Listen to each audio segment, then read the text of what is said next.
Edward the Confessor was King of England from June 1042 to January 1066, for just over 23 years, roughly from when he was in his late 30s, early 40s, until his early 60s. He's considered the last King of England from the House of Wessex, and he played a crucial role in setting the scene for the 1066 Norman invasion of England, just 9.5 months after he died. After his death, there would be a power struggle in which 3 men would contest the throne.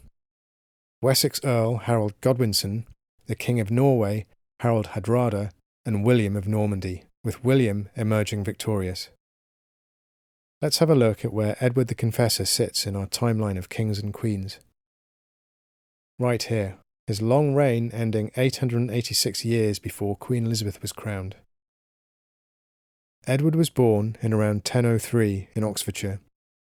He was the son of the then King of England, AEthelred, who ruled for almost 40 years between 978 and 1016. During the decades leading up to his birth, his father and England had been plagued by Viking raids. Ethelred had tried paying the Viking raiders off with Danegeld, a strategy which had cost him the equivalent of hundreds of millions of pounds. But this hadn't worked and the raids had continued. About a year before Edward was born, Ethelred sought revenge on the Vikings and ordered the St. Brice's Day massacre, in which innocent Danes living in England were slaughtered. One of those murdered Danes was the sister of Sweyn Forkbeard, the King of Denmark. Possibly partly in revenge for his sister's death, Sweyn launched a full-scale invasion, sending King Ethelred packing and having himself crowned King of England. At this point, Edward would have been around 10 years old. As his mother Emma was the sister of the Duke of Normandy, that's where she and Ethelred, and their sons Edward and Alfred, are thought to have gone. Edward returned to England for a short time afterwards when Sweyn Forkbeard died, and his father was crowned king for a second time. But when Ethelred died in 1016, and eventually Sweyn's son Canute became king, Edmund and his younger brother Alfred were forced into a more permanent exile. Though his widowed mother Emma then married the new king, Canute, Edward and Alfred stayed in Normandy. Canute had already had Edward's older half-brother Edwig murdered, so it was probably felt that Emma's 2 sons would be safer with her family in Normandy. Edward would spend around 25 years in exile, though this is an assumption because there aren't any records of him until the 1030s. There is a report that in 1034, towards the end of King Canute's reign, the Duke of Normandy developed plans to invade England and place Edward on the throne, but the invasion was supposedly blown off course and abandoned. When Canute died and his son Harold Harefoot became king, Edward and his brother Alfred received a letter purportedly from their mother Emma, who was based in Winchester, inviting them to England to challenge the king. So in 1036 the 2 brothers set sail for England. Edward, perhaps sensing there was too much risk attached to the venture, sacked Southampton and left for the safety of Normandy. However, when Alfred landed, he was greeted by Godwin, the Earl of Wessex, one of the most powerful men in England. He was promptly handed over to the sitting king, Harold Harefoot. Alfred was blinded, a way of guaranteeing he couldn't challenge Harold, as blind men weren't allowed to sit on the throne. Alfred died days later of his injuries. In 1040, Harold Harefoot died and was replaced by his half-brother Harthacnut. Harthacnut ruled for 2 years before dying at the relatively young age of about 24. With no children to succeed him, Edward was finally invited back to England and became king. Edward, an exile of around 25 years, was not in a strong position when he ascended to the throne of England, and he had to rely on powerful English noblemen to support his claim. Chief among these was Godwin the Earl of Wessex, who was now to play a significant role in shaping English history.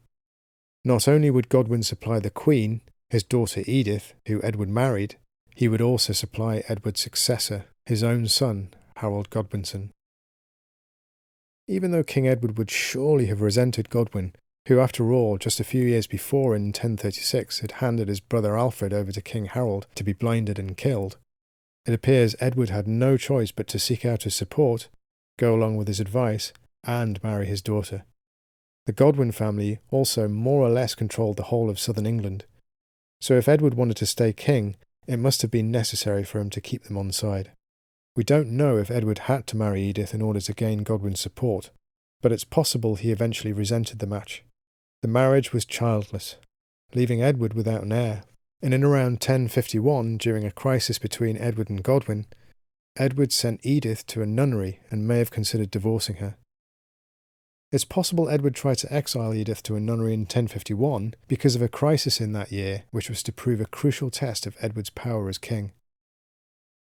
It had come about when a relative of Godwin was chosen to become the Archbishop of Canterbury.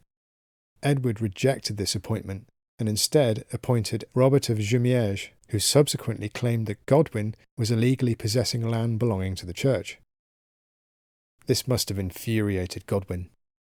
To make matters worse, the king's brother-in-law, his sister's husband, visited England from Normandy and, on his way back, appears to have caused a riot at Dover.